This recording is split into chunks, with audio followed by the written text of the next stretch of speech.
Olá, pessoal do cenário, nós estamos aqui mais uma vez fazendo a cobertura de um show e hoje a gente tem nada mais, nada menos do que Abbey Road, ou nosso Beatles cover. Eu posso chamá-los de Beatles covers ou não? Não. Por quê? Porque não é cover, é Beatles. É isso mesmo, pessoal. E eles têm toda a propriedade para afirmar isso. Além das roupas, perucas e instrumentos da época dos rapazes de Liverpool, o grupo Abbey Road dá um show de sintonia entre músicos e personagens, revivendo manias, gestos e articulações que somente um bitomaníaco poderia reconhecer. É o que explica Mauri, o intérprete de George Harrison. A coisa certa não seria bem, realmente a gente não parte assim com um cover, entendeu? Porque a nossa ideia é outra, o nosso show, a gente procura fazer não exatamente um cover, mas um espetáculo cênico musical. Para isso a gente estudou bastante como era o comportamento dos Beatles, como eles falavam, quais eram os tiques, as manias, a forma como eles falavam, os timbres, as brincadeiras que eles faziam no palco, que é para dar uma ideia para o público que vem nos assistir como era uma apresentação ao vivo dos Beatles. Quer dizer, tem uma pequena ideia, né? Porque é igual os Beatles, só os Beatles. Agora fala pra mim, desde quando existe o grupo? Eu sou o mais velho da banda, né? A banda tem mais de... eu tô com 67 anos agora, completados agora em 2008. A banda tá na estrada há mais de 15 anos já, caracterizado. Obrigado.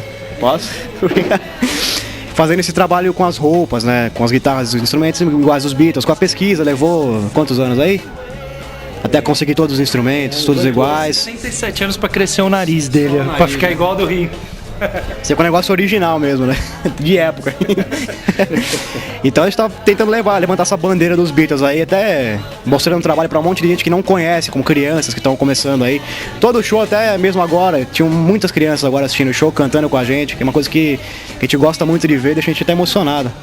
E emocionados, eles devem ter ficado quando participaram do Beatles Week e fizeram o show de abertura do festival no lendário Abbey Road Studio, local onde os Beatles gravaram vários discos. Um momento super especial na vida dos Beatles maníacos de Poá, como destaca o intérprete de John Lennon. Moça, a senhora tá me confundindo. Eu vim assistir o show, eu tô aqui de boa. Não, imagina... um pessoal que não tá aqui só por trabalho, por dinheiro. A gente é fã dos Beatles mesmo. Beatles mesmo! Então não tem nada melhor do que você conhecer o lugar que os Beatles tocaram. O show, que foi promovido pela Uniararas e teve todo o lucro revertido para entidades sociais da cidade, estava lotado. Pessoas de todas as idades, fãs dos Beatles, contaram o quanto e como conheceram o som dos ídolos. Eu tô aqui com o Sérgio, um bitomaníaco, e ele vai falar pra gente o que ele tá achando do show do Abbey Road. Sérgio, o que você tá achando desse show hoje pra reviver os Beatles? Tô achando super legal. Tá gostando? Demais. Tá revivendo tudo? Sim. Gosta muito? Eu morei 1 ano em Londres ainda. Eu conheci quando eu comecei a fazer aula de violão, que o meu professor me passava muitas músicas deles.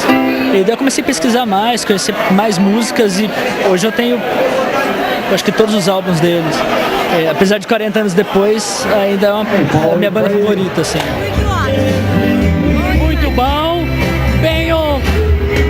bem ornamentado, o pessoal curtindo, olha lá, tá ótimo, recordando os anos 60, tranquilo dos Beatles. Pra mim, que conviveu com os Beatles desde o princípio, 59, 60,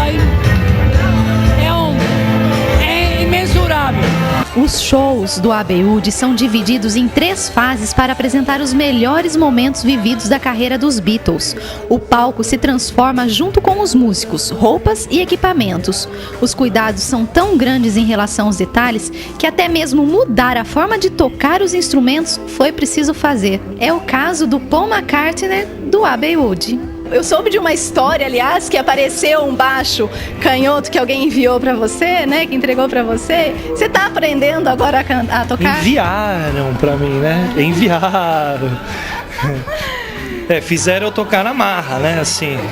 sem pressão nenhuma pressão moral, assim. Apareceram com o baixo e toca. Quero ver você tocando canhoto. Não, mas foi uma experiência muito interessante pra mim, porque eu nunca imaginava que eu ia um dia poder tocar canhoto, né? E é muito difícil. Não é muito fácil, não. Isso acontece também com a bateria? Porque a bateria também é diferente, não é, Thiago? Na verdade, o Ringo ele era ambidestro, então pra ele não era muito diferente. A posição é como uma bateria ambidestro normal, uma posição normal. Só como ele era ambidestro, ele tinha uma diferença na hora de começar as viradas, tinha um toque diferente um pouquinho. Mas nada que diferenciasse muito dos outros bateristas, assim. Abbey Road foi o penúltimo álbum lançado pelos Beatles, considerado por alguns o melhor disco da banda. Sua produção foi marcada pelo uso dos novos recursos tecnológicos que estavam surgindo na época.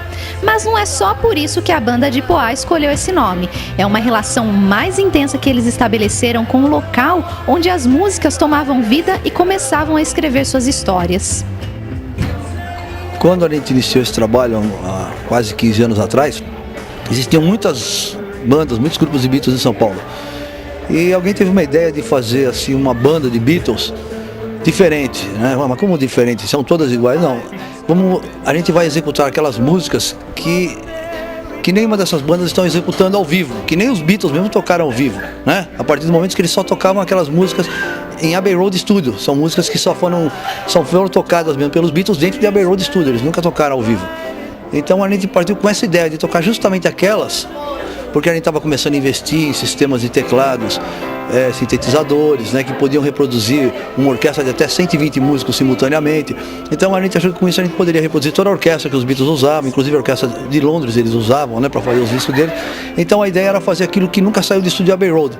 Então por isso alguém teve a ideia de colocar Abbey Road, entendeu? Mas na verdade depois, quando a gente começou os shows, a gente não poderia ficar só com as músicas que foram tocadas em Abbey Road, né? Aquelas músicas a partir do Revolver, né? Do Sgt. Pepper. Então é evidente que as pessoas pediam as músicas mais clássicas do início da carreira, Help, She Loves. Então a gente acabou fazendo tudo. E falando em música, que música que vocês não podem deixar de tocar? De jeito nenhum, não pode, senão o pessoal fica maluco. Beatles é uma coisa meio assim, tem várias que não pode ficar de fora, né? Eu não consigo assim imaginar uma. Não sei, Twist and Shout é uma música muito forte, né? Mas tem várias assim. Mas mesmo na primeira fase não tem uma é melhor que a outra, então não tem jeito mesmo de ficar de fora. Hard Day's Night, Should Have Known Better, Can't Buy Me Love, então não tem como ficar de fora. Um dos grandes orgulhos dos Beatles Abbey Road é o arsenal de equipamentos originais da época dos reis do Iê Iê Iê, fruto de uma longa pesquisa realizada pelos músicos paulistanos que teve início com a coleção de instrumentos musicais. Porque tudo começou com uma coleção de instrumentos. Na verdade, a minha ideia inicial era eu sempre gostei de colecionar instrumentos dos Beatles. Comprar uma tornante. Foi bem complicado conseguir todo esse equipamento, porque a gente tem muita dificuldade aqui no Brasil. Você vê os instrumentos dos Beatles, suas guitarras, são todas. A gente chega a levar mais de 20 guitarras num show, dependendo do formato do show. Então, quer dizer, são todos instrumentos americanos que foram complicados, instrumento de época, né? Quando a gente encontra um instrumento desse lá nos Estados Unidos ou até na Inglaterra, imagina, depois de 20, 30 anos, 35 anos, já está todo detonado. Então é difícil conseguir esses instrumentos que estão todos na mão de colecionadores. Mas com muita pesquisa, muito esforço, a gente conseguiu todas essas raridades que vocês estão vendo aí, né? Que são instrumentos de época mesmo. E para finalizar o bate-papo super divertido que tivemos com os músicos e que receberam nossa equipe com muito carinho, claro que pedimos uma palhinha, com direito a violão e tudo. Então, para vocês, mais um pouquinho de Abbey Road, que segundo eles não é cover, é Beatles mesmo e com muita competência. 1, 2, 3. If I fell in love with you, would you promise to be true and help me understand? 'Cause I've been in love before and I found that love was more than just holding hands. If I give